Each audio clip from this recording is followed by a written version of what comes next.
Docteur Yohanan Manor, bonjour Boker Tov. Boker Tov. Merci d'être avec nous ce matin sur Studio Kalita. Nous allons parler de l'actualité brûlante, cette actualité qui tourne autour du Premier ministre démissionnaire du Liban, Saad El-Hariri, avec une initiative française qui apparemment permet à Saad El-Hariri de quitter Riyad pour rejoindre Paris, où il devrait peut-être trouver refuge avec sa famille. On ne connaît pas véritablement les raisons de ce passage de Saad El-Hariri en Arabie Saoudite. On sait qu'il a démissionné à partir de l'Arabie Saoudite. On ne sait pas ce qui s'est produit après.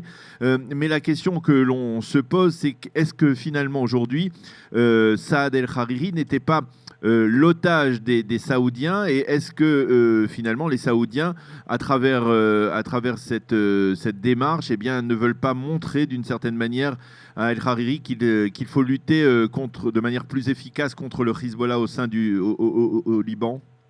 Bon, et pour essayer d'y voir un peu clair, hein, oui, c'est pas facile. Pas simplement essayer de turlupiner sur des événements. Il faut tenir compte de deux choses essentielles. Premièrement, les conditions dans lesquelles le gouvernement de Saad Hariri a été constitué en décembre 2016.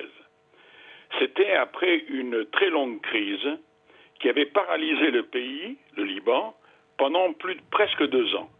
Et donc le Liban n'avait pas de gouvernement. Et le deal qui a été passé, qui a été conclu pour constituer un gouvernement en décembre 2016, dirigé par le Premier ministre Saad Hariri, ça a été d'accepter que le Hezbollah en fasse partie sans qu'il renonce à être un État dans l'État. Je simplifie bien sûr, mais c'est l'essentiel. Et alors ce deal, ce qui est intéressant, c'est que ce deal a été approuvé par l'Arabie Saoudite à l'époque, c'est-à-dire par le roi Salman. Salman, qui a été convaincu par Saad Hariri que ce deal-là, que cette formule-là était indispensable pour la stabilité du Liban. Alors, le roi Salman, lui, il a été couronné roi, et ça c'est le second facteur dont il va falloir tenir compte. Il a été couronné roi au mois de janvier 2015, c'est-à-dire avant la crise, peu avant. Oui, oui. Et à la suite du décès de son demi-frère qui s'appelait le roi Abdallah d'Arabie Saoudite. Et une des premières mesures qu'il a prises, après avoir été donc désigné roi, ça a été de nommer son fils Mohamed ministre de la Défense. Oui. Et puis quelques mois plus tard, il n'y a pas longtemps, au mois de juin 2017, il l'a nommé prince héritier. Oui. Malgré son très jeune âge. C'est un homme qui a 32 ans. Ça, c'est le second facteur qu'il faut avoir en tête. Et dès avant sa nomination comme prince héritier, il a ce Mohamed Ben Salman, lui, il a cherché à réformer de fond en comble le pays et à lutter contre l'islamisme radical, c'est-à-dire le wahhabisme, et à enrayer les progrès de l'Iran. C'était au fond les trois éléments fondamentaux de sa politique. Et maintenant qu'il est prince héritier, il y va encore plus fort. Rappelez-vous la crise, dès qu'il est pratiquement quelques jours après qu'il ait été entré en fonction, oui. la crise avec le Qatar, le boycott du Qatar. Oui. C'était au mois de juin 2017. Bon. Alors, maintenant, c'est le tour du Liban. Alors... Car Saad Hariri, lui, était très réticent à changer de deal et à exiger que le Hezbollah se désengage de ses implications à l'extérieur, notamment en Syrie, dans la guerre civile syrienne, et qu'il serve le régime qui serve les Iraniens. Il était très réticent, il avait trouvé un équilibre dont il se contentait pour mener les affaires du Liban. Oui. Et donc, la crise qui a été provoquée par la démission de Hariri, c'est une crise pour amener un nouveau deal, un changement de gouvernement qui sera fondé sur un nouveau deal. Mais quelles sont les options, Yohanan? Les options sont très simples. Pour le Liban, parce que si, justement, il a fallu tant de temps pour créer un gouvernement comme celui-là au Liban, quelles sont les autres alternatives? Ben, c'est très simple.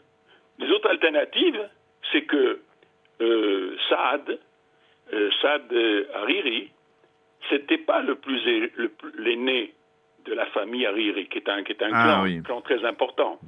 C'est son frère qui était... Mais son frère a été écarté, probablement parce que... Pour ça. Probablement parce que Hariri était prêt à quelque chose, à un compromis, à au fond accepter la situation telle qu'elle était, à savoir que le Hezbollah est un État dans l'État, et qu'il faut faire avec. Je pense que c'est ça. Donc, aujourd'hui, il y a une pression, on crée une crise, la crise est provoquée. Il y a des pressions qui ont été exercées sur Hariri pour qu'il démissionne, où lui-même a compris qu'il ne pourrait pas continuer, qu'il devait... D'ailleurs, il a, dans son interview, là où il était très mal à l'aise, à une chaîne qui appartient à son mouvement, qui s'appelle la chaîne de l'avenir, Moustaqbal, la télévision de l'avenir, et qui appartient donc à son mouvement qui s'appelle le mouvement de l'avenir.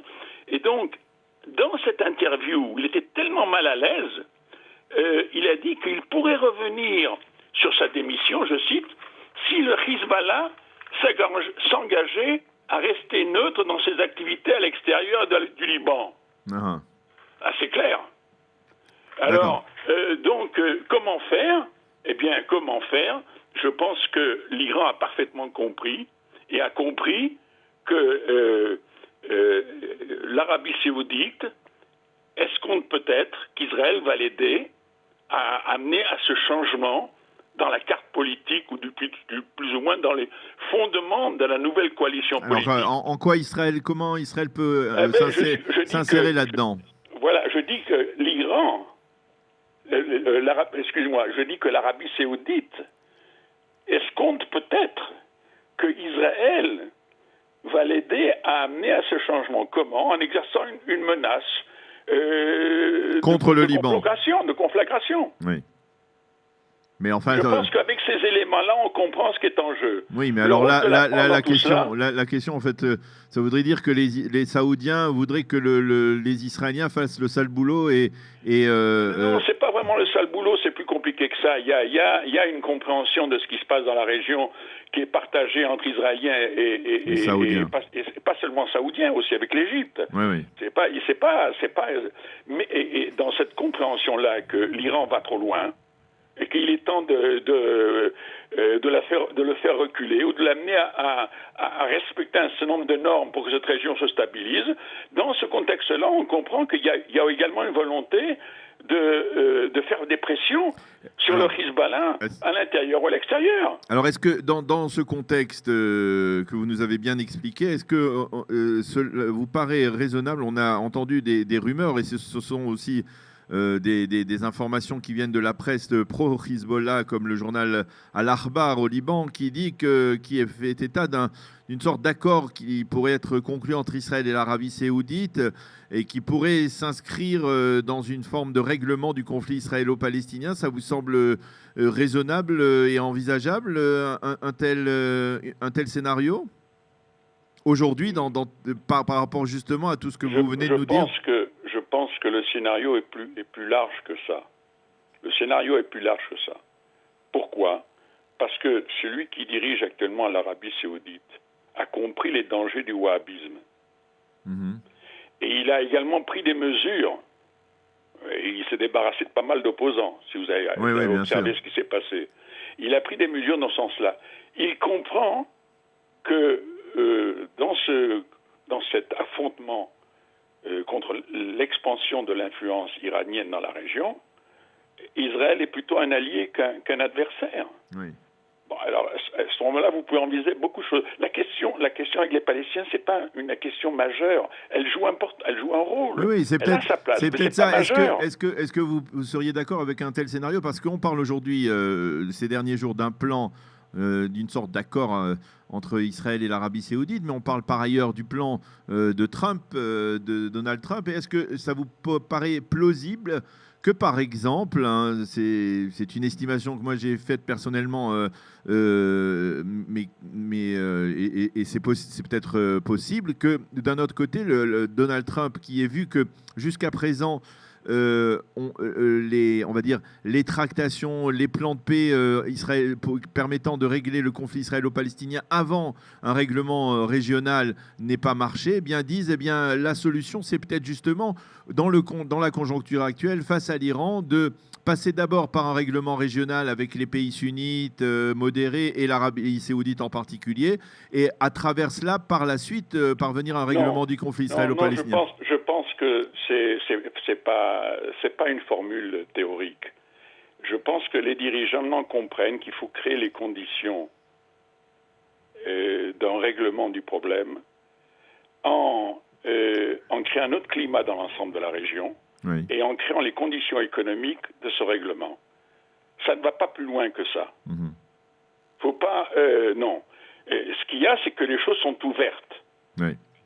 Et il faut neutraliser l'Iran, qui par le Hezbollah, entre autres, et d'autres facteurs, c'est pas les seuls, y compris le Hamas, et y compris le djihad islamique dans la bande de Gaza, qui en fin de compte sont des suppôts. Ce sont des suppôts de l'Iran, qui au contraire font tout pour empêcher un règlement. Donc il faut avoir une vue un peu plus... Donc premièrement, il faut, de ce point de vue-là, roll back. Il faut arriver à arrêter l'expansion et les procédés de déstabilisation qu'utilise l'Iran par des proxies, par des éléments intermédiaires. Oui. Alors... Et deuxièmement, il faut créer les conditions d'un développement économique et social qui ouvre une perspective pour chacun, notamment pour les Palestiniens, mais pas seulement pour eux. Et le Liban, et la Syrie, qu'est-ce qui se passe avec tout ça, et le Yémen. Oui. Voilà. Merci beaucoup, Yohanan. Je voulais qu'on parle également, donc merci pour cet éclairage sur cette crise autour de la démission de Saad El-Hariri, mais je voudrais qu'on parle également de votre activité, de ce qui est une part importante de votre activité, puisque vous êtes l'un des experts du centre Impact qui s'est fixé pour mission d'analyser les manuels scolaires, pas seulement aujourd'hui les manuels scolaires. Je vous arrête tout de suite. Alors, je ne suis pas un expert, je suis le fondateur et le président d'honneur. Ah, pardon, excusez. Voilà. Alors là, je m'excuse. Maintenant, il y a une présidente d'honneur, pas d'honneur, de fait, qui est celle qui est Hélène Bornstein. C'est elle qui préside l'Institut. Et l'Institut vient de sortir... Alors, je corrige. Voilà, effectivement. Il vient de sortir... Voilà, vous avez publié un rapport. Alors, donnez-nous la teneur de ce rapport. Si tu fais beaucoup de rapports, n'est-ce pas? Mais le dernier rapport, qui date de l'été, porte sur le nouveau programme scolaire, c'est-à-dire l'ensemble des nouveaux manuels produits par l'autorité palestinienne et qui vont entrer en service, qui sont entrés en service au mois de septembre. Oui. Voilà. Alors, qu'est-ce qu'on y trouve dans ces manuels? Alors, c'est très simple. Ce qu'on y trouve, c'est vraiment assez... C'est toujours aussi effarant qu'il y a 25 ans. C'est pas toujours aussi. C'est beaucoup plus radical et extrémiste et vindicatif que les rapports précédents. Alors ça, c'est vraiment...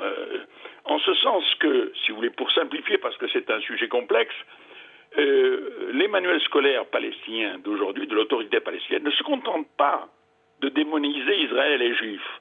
Ils appellent de manière claire au djihad et à la guerre pour l'éradiquer et pour se débarrasser d'eux, du Jourdain à la mer. Si je synthétise, voilà le message. Bien sûr, il n'y a pas de mention de paix, il n'y a pas de mention des accords avec Israël qui ont été passés, sur lesquels l'autorité palestinienne vit, absolument rien. Et l'État palestinien, est-il dit, ne sera établi que par le martyre, la guerre, la violence et la guerre religieuse, le djihad. Et c'est ce que l'on trouve aujourd'hui encore, c'est-à-dire 25 ans après Oslo. C'est les derniers. C'est ceux qui sont entrés en service au mois de septembre.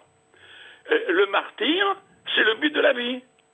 Et les adolescents sont encouragés à le devenir, parce qu'ils sont récompensés au ciel. Mieux encore, les enfants ne doivent surtout pas dire à leurs parents qu'ils ont l'intention d'être des martyrs. Les filles, pour être l'égale des garçons, le martyr pour eux c'est la voie royale. Mourir, en fin de compte, c'est meilleur que de vivre. Et la mort, c'est comme un privilège. Et le djihad, c'est ce qu'il y a de le plus important dans la vie. Et donc, ce curriculum, ce programme scolaire, il fomente et entretient la haine des Juifs et d'Israël. Alors comment expliquer, Yohanan, que, je le disais, 25 ans après le processus d'Oslo, eh bien, il n'y ait pas eu le moindre changement? Pourquoi, finalement, l'État d'Israël ne se mobilise pas auprès, par exemple, de l'autorité, de l'administration américaine pour dire ça suffit, et il faut faire pression sur les Palestiniens pour qu'ils modifient leur manuel scolaire. Il n'est pas possible d'un côté de parler de processus de paix et d'un autre côté d'enseigner, d'inculquer aux enfants cette haine d'Israël. Alors je vous arrête. Je vous arrête pour deux choses. D'abord, dans le passé, il y a eu des changements positifs. Notamment, lorsque Mahmoud Abbas était Premier ministre, alors que le président c'était Arafat, pendant le temps où il était Premier ministre, il y a eu une modification de pas mal de manuels scolaires qui, eux, au contraire, étaient ouverts à un dialogue et à un règlement avec Israël. Mais ça a changé depuis. Ça a changé depuis, et en mal, en bien plus mal. Alors pourquoi, dites-vous, on ne démarche pas, mais on fait. Mais le problème, c'est que l'opinion internationale, ou les pays qui comptent dans le concert des nations, comme on dit aujourd'hui, ou comme on a dit dans le passé, ces pays-là ont varié dans leur politique. Longtemps, ils ont cru que c'était un défaut de jeunesse du côté des Palestiniens, qu'en fin de compte, ils renonceraient à la violence et qu'ils accepteraient le dialogue, parvenir à un règlement, et tous le croient encore jusqu'à aujourd'hui. Or, l'enseignement, ça contredit ce que la plupart des chancelleries, la plupart des États qui comptent, pensent sur les Palestiniens. Ce programme, ce nouveau programme, est aux antipodes des bases sur lesquelles on entend régler le problème entre Israël et les Palestiniens. Je vous cite un truc qui est absolument énorme, que j'ai trouvé dans le rapport. Maintenant, la guerre est considérée comme un phénomène permanent depuis l'aube de l'histoire. C'est une obligation légale et il faut s'en servir pour régler le problème et se débarrasser des Juifs et des Israéliens. Alors, écoutez, non, mais c'est énorme, ça. C'est énorme, Autrement dit, c'est énorme, et il faut vraiment regretter peut-être que la presse, les médias ne se fassent pas l'écho de ce genre de rapport. Ah, mais bien entendu. Pourquoi cela se produit? Pourquoi est-ce difficile? Pourquoi? Parce que ça va à l'encontre des idées, des a priori, des convictions que la plupart d'entre nous avons. C'est malheureux, mais il faut regarder la réalité en face. Et la réalité en face, elle est grave. Et il ne faut pas faire sur ce sujet-là, à mon avis, c'est une énorme erreur de faire une concession aux Palestiniens. Ça, c'est inadmissible, il faut leur dire. Il faut le dire aux pays qui comptent. Et il faut en tirer les conséquences. D'ailleurs, je vous dis, entre parenthèses, qu'il y a quelques jours, justement parce que vous dites, qu'est-ce qu'on fait? Nous avons eu notre directeur général a fait une tournée en Europe. Avant, il avait fait une tournée aux États-Unis. Et cette présentation de ce rapport a eu ses effets. Je peux d'ores et déjà vous dire qu'au Congrès américain, il y a des mesures qui sont prises pour couper tous les financements si l'autorité palestinienne continue à aider les familles de martyrs. Eh bien, Yohanan Manor, je vous remercie là aussi encore une fois. On aurait eu envie de vous parler, de continuer à vous parler. Malheureusement, nous sommes pressés par le temps, mais merci encore pour nous avoir éclairé là-dessus, sur ce sujet des manuels scolaires qui, près de 25 ans, un quart de siècle après le début du processus d'Oslo, continuent à inculquer aux enfants palestiniens la haine d'Israël et même du peuple juif. Merci pour nous avoir éclairé sur ce sujet. C'est une voie de garage, il faut le dire, c'est très grave et il faut se ressaisir et c'est l'affaire de tous. Merci encore, Yohanan Manor, d'avoir été avec nous ce matin et bonne journée. Shalom, shalom.